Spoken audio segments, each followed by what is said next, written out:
Hello, ഇന്ന് ഞാൻ എൻ്റെ യൂട്യൂബ് ചാനലിൽ രണ്ടാമത്തെ ഒരു ജേണലാണ് കേട്ടോ ചെയ്യുന്നത്.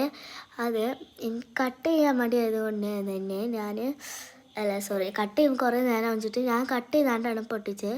ഇപ്പോൾ ഞാൻ ഒരു കവർ സ്റ്റിക്കറാണ് ഒട്ടിക്കുന്നത് ജേണലിൽ. ഇതിപ്പോൾ ഉണ്ടാക്കുന്നത് ഒരു ഇതാണ്, കത്തൊക്കെ എഴുതുന്ന ഒരു സാധനമാണ് ഉണ്ടാക്കുന്നത്. ഒന്ന് നോക്കൂ.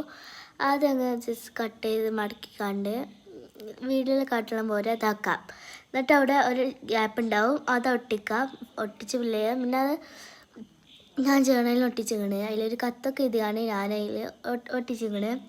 പിന്നെ അതിന് ഒട്ടിക്കാൻ ഒരു സ്റ്റിക്കർ ഉണ്ടായിന്, അതും കൂടി ഒട്ടിച്ചപ്പോൾ കുറച്ച് ക്യൂട്ട്നെസ്സായി. പിന്നെ ഒന്നുകൂടി ഒട്ടിച്ച് ഈ ഒരു സ്റ്റിക്കർ ഞാൻ അവിടെ ഒട്ടിച്ചിട്ടുണ്ട്.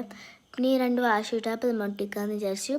അപ്പോൾ ഈ ഒരു വാഷി ടാപ്പ് ഞാൻ ഒരു ഡബിൾ സൈഡ് ടാപ്പിനെ പോലെ അത് ചെയ്തെടുക്കുന്ന വാഷി ടാപ്പാണ്. ഇത് മാസങ്ങൾ വാഷി ടാപ്പാണ്, പക്ഷേ എനിക്ക് ഓഗസ്റ്റ് എന്ന് വേണ്ടിയത്. പിന്നെ അത് മൊത്തം എന്താക്കിയാണ്ട് എനിക്ക് ആക്കണ്ടേ. അപ്പോൾ എൻ്റെ അടുത്ത് ബ്ലാക്ക് മഷി കഴിയുന്നത് കൊണ്ട് ഞാൻ ബ്ലൂ മഷി ഇട്ട്